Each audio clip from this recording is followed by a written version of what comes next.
Hi friends, ఎంతో రుచిగా నోరూరించే బంగాళదుంప పచ్చిమిర్చి కర్రీ నేనైతే నా స్టైల్లో ఇలా చేశాను. మీరైతే ఎలా చేశారు కామెంట్స్లో అయితే చెప్పండి.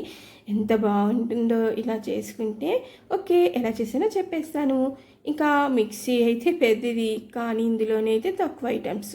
పచ్చిమిరపకాయలు, వెల్లుల్లిపాయ, అల్లం, ఇంకా శనగపలుకులు పచ్చివే వేసాను, వేగనివ్వలేదు. ఇవి వేసి ఇందులోనైతే వాటర్ వేసి మిక్సీ చేస్తాను. లేకపోతే ఇంత కొంచెం నలుగుతుంది, చూసారా ఎలా నలిగిందో. అయితే ఇంక ఇలాగా నలిగిపోయింది, మెత్తగా చేసుకోలేనమాట. కొంచెం లైట్గా గడుక్కైనా చేసుకోవచ్చు. ఇలా నలిగిపోయాక పక్కకి అయితే తీసి కరివేపాకు కూడా పెట్టుకున్నాను అనమాట. ఇంకా కర్రీ అయితే ఎలా చేసానో చూపించేస్తాను. ఇంకా కళాయిలో ఆయిల్ వేసాను. ఆయిల్ మరిగాక జీలకర్ర, ఆవాలు, ఇంకా ఒక ఉల్లిపాయ అయితే పెద్ద సైజుది అయితే తీసుకున్నాను. అదైతే ఇలా ఈలుగా అయితే కోసాను. ఇంకా అది వేసి అందులోని మనం ఎలాగా కారం వేయం కదా, కొద్దిగా రంగు కనిపించాలి కదా. పచ్చిమిరపకాయ అయితే కలరు సరిగా రాదు కదా, పసుపు అయితే వేసాను. ఇంకా మిక్సీ చేసుకున్నానే ఈ పచ్చిమిరపకాయ పేస్టు, ఉప్పు వేసి దీన్నైతే కలిపేసాను అన్నమాట. పల్లీలు మరీ ఎక్కువ వేయక్కర్లేదు, కొద్దిగా వేస్తే చాలా టేస్ట్గా ఉంటుంది కర్రీ. ఇదైతే మనం బయట కొన్నలాగే అనిపిస్తుంది అన్నమాట.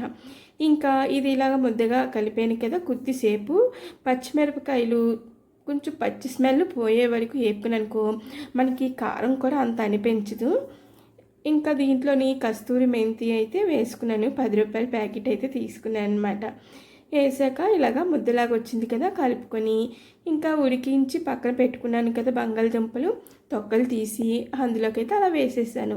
ఉడికించినవే కదా, అందులోనైతే ఇలాగా మెత్తగా చేస్తాను అనమాట.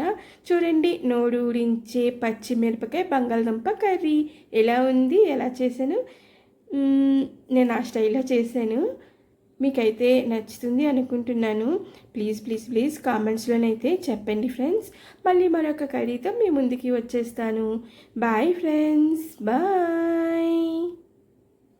ఏమిటి బాయ్ అనేసి మళ్ళీ వీడియోలో పెడుతున్నాను అనుకుంటున్నారా? ఇదైతే చూడండి, ఇదిలో చేసినప్పుడు కరెక్ట్గా కరెంట్ పోయింది, అందుకే చిన్న లైటింగ్ ద్వారా ఎలాగైతే వచ్చింది. సరిగా రాలేదు, కానీ పెట్టేశాను. ఓకే, మరొకసారి కర్రీ అయితే చాలా బాగుంటుంది, మీరు ఒకసారి ట్రై చేసి చూడండి. పచ్చిమిరపకాయ అయితే మిక్సీ చేశాక ఆయిల్లోనైతే కొద్దిసేపు వేగనివ్వండి, అలాగైతే మనకి కారం కూడా తగలదు. పిల్లలు కూడా ఎంతో ఇష్టపడి తింటారు, మళ్ళీ చేయాలనిపిస్తుంది. చూడండి, ఒకసారి ట్రై చేయండి. Bye friends, bye.